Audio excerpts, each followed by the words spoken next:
Perkenalkan, aku Sifra Rebeka Warubo dengan NIM 23. Saat ini saya akan menjelaskan mengenai PSBB dan dampak dari PSBB terhadap ekonomi di masyarakat. Sebelum itu kita harus mencari tahu apa itu arti PSBB dan fungsi dari PSBB. Seiring dengan semakin gencar-gencarnya strategi pemerintah Indonesia dalam menanggulangi penanganan penyebaran virus corona atau kita kenal sebagai virus COVID-19 yang masih mewabah hingga saat ini, sehingga istilah PSBB sendiri sudah menjadi familiar di telinga masyarakat Indonesia terutama. Kemudian PSBB itu sendiri merupakan singkatan dari pembatasan sosial berskala besar. Ini fungsinya untuk mencegah penyebaran penularan virus COVID-19 atau virus corona itu sendiri yang semakin merajalela dan meluas di kalangan masyarakat Indonesia. Presiden Joko Widodo sudah menekankan peraturan pemerintah atau PP dalam nomor 21 tahun 2020 tentang PSBB dalam rangka percepatan penanganan coronavirus disease atau COVID-19 pada tanggal 31 Maret 2020, 2 bulan yang lalu. Menteri Kesehatan pun yaitu Terawan Agus Putranto juga turut menertibkan peraturan pemerintah gunanya untuk merincikan PP nomor 21 tahun 2002. PMK tersebut telah ditetapkan oleh Menkes pada Jumat 3 April 2020 bulan yang lalu. Sedangkan untuk penerapan PSBB itu sendiri di kota Jakarta terkhususnya, karena Jakarta adalah kota metropolitan dan kota terbesar, rencananya akan dimulai efektif pada hari Jumat tanggal 10 April 2020 sampai 23 April 2020 bulan yang lalu. Itu juga gunanya untuk mencegah penyebaran virus corona yang semakin merajalela di kalangan masyarakat. Kemudian kita akan membahas lebih lanjut PSBB dalam pasal 21 tahun 2020 pasal 1 berdasarkan peraturan pemerintah menjelaskan bahwa pembatasan sosial berskala besar ini merupakan pembatasan kegiatan tertentu dalam suatu wilayah yang diduga terinfeksi coronavirus disease 2019 atau COVID-19. PSBB itu sendiri merupakan salah satu strategi pemerintah Indonesia dalam mencegah kemungkinan yang telah tertuang di dalam aturan PMK nomor 9 tahun 2020. Lalu, apa dampak dari PSBB itu terhadap ekonomi di masyarakat, terutama di Indonesia? Seorang ekonom UI yang bernama Fitra Faisal membuat suatu skenario perhitungan apabila PSBB dilakukan di Jakarta terkhususnya, di mana kegiatan ekonomi tidak sepenuhnya terhenti atau dalam perhitungannya hanya 75% terhenti dalam 2 minggu atau 14 hari. Lalu apa saja dampak-dampak dari PSBB terhadap ekonomi ini? Yang pertama, banyak sekali pekerja-pekerja yang di PHK. Kemudian Indonesia mengalami kehilangan pemasukan atau pendapatan dari berbagai sumber-sumber seperti sektor terus dari restoran, dari perhotelan dan lain-lainnya. Dari perhitungan Faisal sendiri mengatakan bahwa dihitung berdasarkan produk domestik regional bruto atau PDRB secara konstan, maka Jakarta akan mengalami kehilangan pendapatan sebesar 70,86 triliun atau minus 2,78% terhadap PDRB itu sendiri. Atau dihitung berdasarkan PDRB DKI Jakarta menurut lapangan usaha atas dasar harga konstan 2010 tahun 2015 sampai 2016 yang dihimpun dari jakarta.go.id.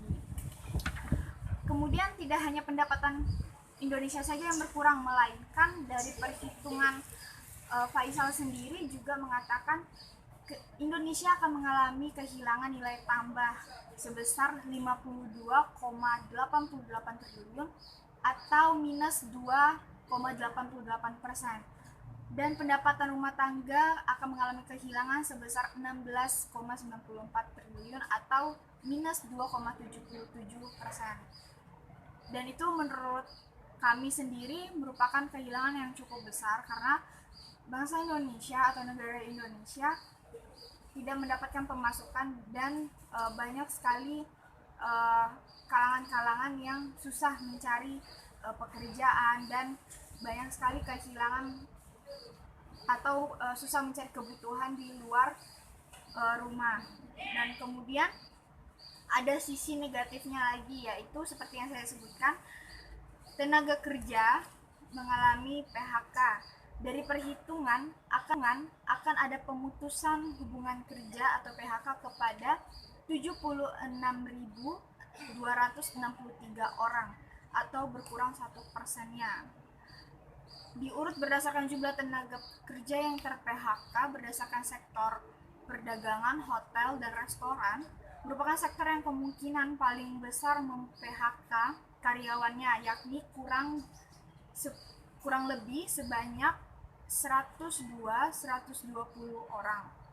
Sektor PHK terbesar berikutnya adalah sektor pengangkutan dan komunikasi yang kemungkinan ada sebanyak 39.918 orang yang terkena PHK. Ada juga sektor jasa-jasa sebesar 38.255 orang yang di PHK. Sementara itu dari sektor keuangan sendiri, sektor sewa dan jasa perusahaan sebanyak 25.470 orang. Di sektor industri sendiri juga mengalami PHK sebanyak kira-kira 12.862 orang yang terkena PHK. Sektor bangunan dan konstruksi sendiri juga mengalami karyawannya di PHK kurang lebih 6.392 orang. Jika PSBB ini berlangsung semakin lama, maka Indonesia akan mengalami kerugian ekonomi yang sangat besar dan Indonesia akan mengalami kekurangan pemasukan. Lalu menurut Gubernur DKI Jakarta, Bapak Anies Baswedan sendiri telah menertibkan Pergub nomor 33 tahun 2020 untuk mendetailkan peraturan PSBB yang sudah Bapak Joko Widodo telah tertibkan juga. Dalam pergub ini intinya adalah seluruh masyarakat Jakarta terkhusus, karena Jakarta adalah kota yang besar, selama 2 minggu ke depan dari tanggal 10 April sampai 23 April menyuruh untuk tidak berada di luar rumah atau melakukan kegiatan di luar rumah, melainkan di dalam rumah saja. Semua kegiatan harus dilakukan di dalam rumah seperti bekerja, kuliah, sekolah, bisnis pun sekali harus dilakukan di dalam rumah untuk mencegah penyebaran virus corona itu sendiri. Lalu dalam pasal 27 prosesnya akan dikerjakan bersama dengan aparat penegak hukum dan memastikan ketentuan ini dilaksanakan termasuk ketentuan undang-undang kekarantinaan kesehatan. Nah, itulah dampak dari PSBB terhadap ekonomi di masyarakat. Teman-teman, tetap di rumah dan jaga kesehatan. Terima kasih. Halo, saya Francisca Saraswati ingin membahas tentang peraturan pemerintah mengenai pembatasan sosial berskala besar, dan saya akan membahas bagaimana dampaknya terhadap sektor pendidikan. Seperti yang kita tahu, dunia sekarang sedang mengalami pandemi, yaitu virus COVID-19 yang mengakibatkan banyak sekali perubahan dalam berbagai sektor, baik itu ekonomi, pariwisata, maupun pendidikan, serta banyak hal lainnya. Dikutip dari kompasiana.com, pemerintah akhirnya memutuskan untuk memberlakukan kebijakan pembatasan sosial berskala besar bagi wilayah yang masuk dalam zona merah penyebaran masif coronavirus di Indonesia. Sebagaimana pernyataan Presiden Joko Widodo tertanggal 31 Maret 2020 bahwa menghadapi wabah COVID-19 ini, pemerintah menetapkan status kedaruratan kesehatan masyarakat. Untuk mengatasinya, opsi yang kita pilih adalah pembatasan sosial berskala besar atau PSBB sesuai Undang-Undang Nomor 6 Tahun 2018 tentang Kekarantinaan Kesehatan. Pelaksanaan undang-undang tersebut ditetapkan Peraturan Pemerintah Nomor 21 Tahun 2020 tentang pembatasan sosial berskala besar. Hal ini dilakukan dalam rangka percepatan penanganan COVID-19 yang ditempatkan dalam Lembaran Negara Republik Indonesia Nomor 91 Tahun 2020 dengan penjelasan dalam tambahan Lembaran Negara Republik Indonesia Nomor 6487. Adapun provinsi pertama yang diberlakukan kebijakan ini adalah DKI Jakarta. Hal ini menjawab teka-teki kebijakan apa yang akan diputuskan pemerintah untuk memutus mata rantai banyaknya kasus dan jatuhnya korban akibat virus tersebut di ibu kota negara tersebut. PSBB ini dilakukan untuk supaya kita tidak banyak beraktivitas di luar dan hanya beraktivitas seperlunya saja. PSBB adalah pembatasan kegiatan tertentu penduduk dalam suatu wilayah yang diduga terinfeksi dan mencegah kemungkinan penyebaran COVID-19. Hampir sama dengan karantina wilayah, bahwa kebijakan PSBB bertujuan untuk mencegah semakin meluasnya penyebaran penyakit yang tergolong dalam kedaruratan kesehatan masyarakat yang sedang terjadi antar orang di suatu wilayah tersebut. Meskipun ada pembatasan dalam masyarakat, akan tetapi kebijakan ini harus tetap mempertimbangkan kebutuhan pendidikan, produktivitas kerja, dan ibadah penduduk. Maksudnya mungkin kalau misalkan di pendidikan, pemerintah itu langkah-langkahnya banyak banget yang dilakuin, menyediakan sarana-prasarana supaya siswa-siswa tetap bisa belajar di rumah. Kalau untuk produktivitas kerja, perusahaan-perusahaan ini kan menerapkan work from home, dan itu mungkin banyak juga perusahaan yang mendapatkan kerugian karena dia harus mem-PHK orang-orang atau perusahaannya jadi banyak yang gak jalan karena corona ini. Dan untuk sektor ibadah, sekarang kita udah bisa ibadah di rumah dengan menggunakan ibadah online melalui YouTube atau website gereja kita. Selain itu, pembatasan ini disertai dengan peliburan sekolah dan tempat kerja, pembatasan kegiatan keagamaan, pembatasan kegiatan di tempat atau fasilitas umum, misalkan kayak mall atau sarana bermain, taman bermain, Dufan, Ancol, pantai. Sama halnya dengan kegiatan yang sudah dilaksanakan warga masyarakat selama ini, yaitu berdiam diri di rumah, stay at home dengan belajar, bekerja, dan beribadah semuanya dari rumah. Lalu saya akan membahas dampak COVID-19 dalam bidang pendidikan itu. Yang pertama, saya dari popmana.com, saya kutip dari popmana.com. Yang pertama, anak lebih sulit menguasai pengetahuan. Ini juga mungkin diakibatkan karena perbedaan kemampuan setiap orang berbeda-beda, atau enggak kayak gangguan sinyal, sehingga tidak semua murid bisa menerapkan atau menyerap pelajaran yang diberi oleh gurunya. Yang saya maksud tidak semua orang sama kondisinya itu, pasti di luar sana banyak juga siswa yang tidak mempunyai alat elektronik yang memadai supaya bisa belajar di rumah, sehingga mungkin itu yang menghambat pengetahuan anak-anak dan menghambat materi yang harusnya mereka terima di waktu itu. Yang kedua, KPAI akui krisis pendidikan pada anak-anak Indonesia seperti yang sudah disebutkan di atas. Dampak pendidikan jarak jauh pada anak-anak ini juga membuat mental mereka yang mungkin belum mengerti bahwa mereka merasa kalau sekolah itu sudah ditiadakan atau sekolah itu memang udah selesai gitu. Dan ini mungkin PR bagi para orang tua atau wali untuk tetap menerapkan pendidikan di rumah sebagaimana mereka yang terima di sekolah atau kampus, dan menegaskan bahwa anak-anak atau siapapun yang di rumah tidak boleh bersantai-santai dan menganggap ini liburan, dan harus tetap bisa produktif selama di rumah.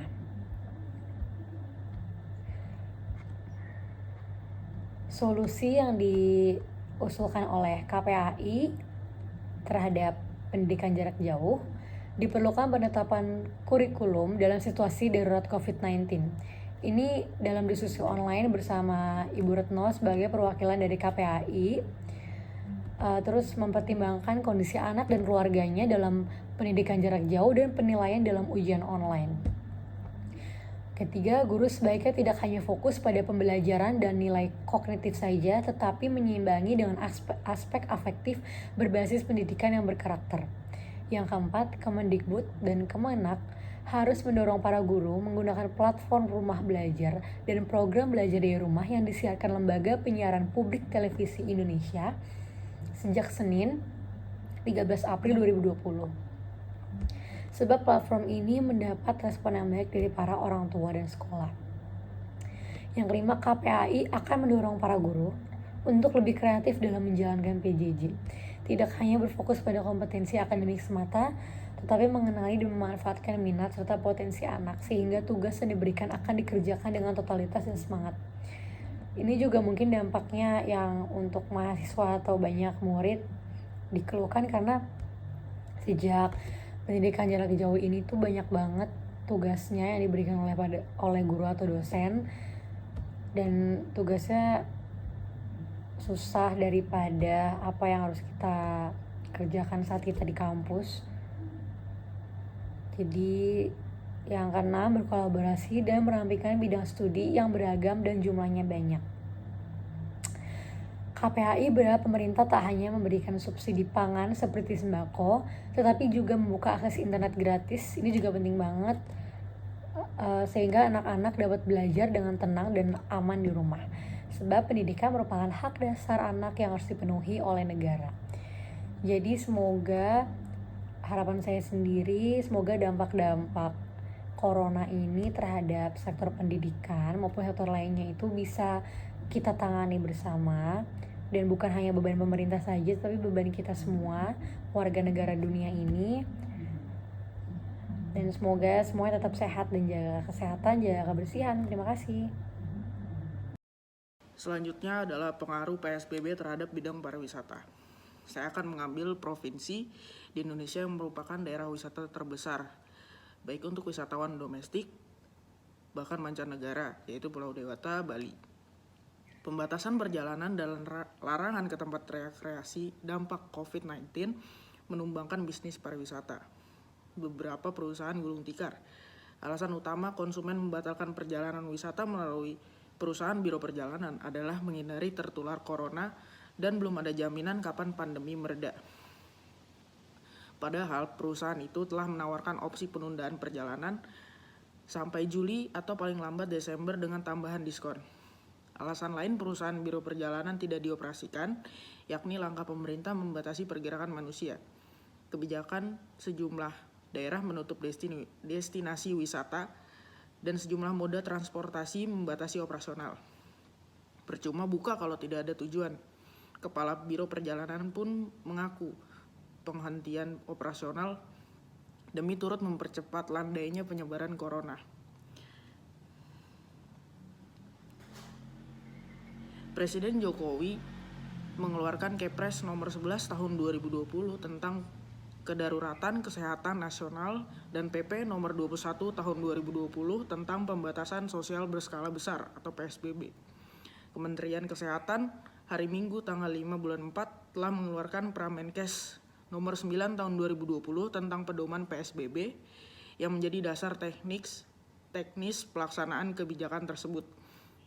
Menurut dokumen presentasi Kementerian Pariwisata dan Ekonomi Kreatif atau Kemenparekraf kepada Komisi 10 DPR pada 6 April lalu melalui rapat telekonferensi, 34 provinsi telah menutup destinasi wisatanya sejak pertengahan Maret. Sejumlah maskapai pun membatasi penerbangannya, seperti Lion Air telah memangkas rute perjalanan dari Denpasar, Manado, Surabaya, Jakarta, dan Batam ke Tiongkok pada 26 Maret. Bahkan AirAsia menutup semua rute perjalanan domestiknya sampai Juni 2020. Data Badan Pusat Statistik atau BPS per 1 April menyatakan kunjungan wisatawan mancanegara melalui jalur udara menurun dari 838.978 orang pada Desember 2019 menjadi 796.934 orang pada Januari 2020. Merosot lagi menjadi 558.892 pada Februari. Hal ini selaras dengan penurunan penerbangan internasional dari 1,72 juta orang pada Desember 2019 menjadi 1,6 juta orang pada Januari 2020. Kemudian jatuh lagi menjadi 1,13 juta orang pada Februari 2020. Penerbangan domestik juga mengalami penurunan dari 6,29 juta pada Januari 2020 menjadi 5,79 juta pada Februari 2020 atau berkurang 8,08%. Berdasarkan data BPS Bali, hotel berbintang di seluruh kelas mengalami penyusutan okupasi dari 59,29% pada Januari menjadi 49,98% pada Februari. Penurunan okupasi paling tajam pada hotel bintang 1 yakni 62,06% pada Januari menjadi 29,32% pada Februari. I Gede Riki Sukarta, Ketua Bali Villa Association menyatakan okupansi villa menjadi menurun sejak Februari. Okupansi villa menurut Riki kini rata-rata sebesar 30%. Tak seperti sebelum corona melanda, yakni 80% meskipun bukan musim liburan. Cokorda dan Riki sama-sama menyatakan penurunan okupansi hotel dan villa di Bali karena sepi turis dari Tiongkok. Jumlah wisatawan asal Tiongkok menurun drastis pada Februari, hanya 4.820 wisatawan. Berbeda dengan Januari yang tercatat lebih dari 113.000 orang. Penurunan ini diakibatkan kebijakan pemerintah pusat melarang perjalanan dari dan ke Tiongkok per 5 Februari. Sementara data BPS Bali mencatat keseluruhan wisatawan asing datang ke Pulau Dewata sebanyak 363.937 orang pada Februari. Jumlah itu menyusut dari Januari yang sebesar 528.883 orang pada Januari, minus 45%. Jika dibandingkan dengan Februari tahun sebelumnya, kunjungan wisatawan asing ke Bali menurun 20%. Bandara Igusti Ngurah Rai menjadi pintu masuk satu-satunya jalur udara turis asing langsung masuk ke Bali. Berdasarkan data BPS, mengalami penurunan kedatangan dari 526.823 orang pada Januari menjadi 358.254 orang pada Februari. Bagus, pemilik event organizer dan penyedia jasa pemandu wisata bernama Baktatur yang berdomisili di Denpasar mengaku bisnisnya terpukul. Seperti Maritim Travel, usahanya berhenti beroperasi sepenuhnya lantaran tak ada pesanan. Padahal ia baru menjalankan bisnisnya pada Januari tahun ini. Setelah menjadi pegawai di salah satu biro wisata dan sempat menjadi pegawai hotel. Kini ia mengaku menganggur sepenuhnya. Saat diwawancarai, ia mengaku sedang menemani anaknya bermain kegiatan yang bisa dilakukannya saat ini. Karena saya juga berusaha mematuhi anjuran pemerintah untuk tetap di rumah, ujarnya. Pria yang sudah bekerja di bidang jasa pariwisata selama kurang lebih 10 tahun ini mengatakan penurunan wisatawan lebih parah dibandingkan saat Bali mengalami peristiwa bom Bali 1 dan 2 dan meletusnya Gunung Agung. Saat seluruh peristiwa itu terjadi, wisatawan ke Bali masih ramai. Bom dan gunung meletus masih bisa dilihat mata. Orang lebih gampang waspada dan pemerintah jelas bisa menanganinya. Sekarang musuhnya nggak kelihatan, kata Bagus. Dengan nada getir, Bagus menyatakan hanya mampu bertahan di Denpasar selama 2 bulan ke depan. Jika kondisi tidak kunjung membaik, ia akan pulang kampung ke Karangasem, Bali Timur. Di kampung ia akan lebih mudah mencari peruntungan baru, bisa bertani katanya. Bagus berharap pemerintah segera mencarikan solusi bagi industri pariwisata, khususnya di Bali, seperti keringanan cicilan ke bank yang menurutnya akan memperpanjang napas bisnisnya lebih lama lagi. Lantaran saat ini yang paling memberatkannya adalah angsuran pinjaman bank. Demikianlah dampak PSBB pada salah satu daerah di Indonesia yang merupakan salah satu daerah wisata terbesar. Terima kasih.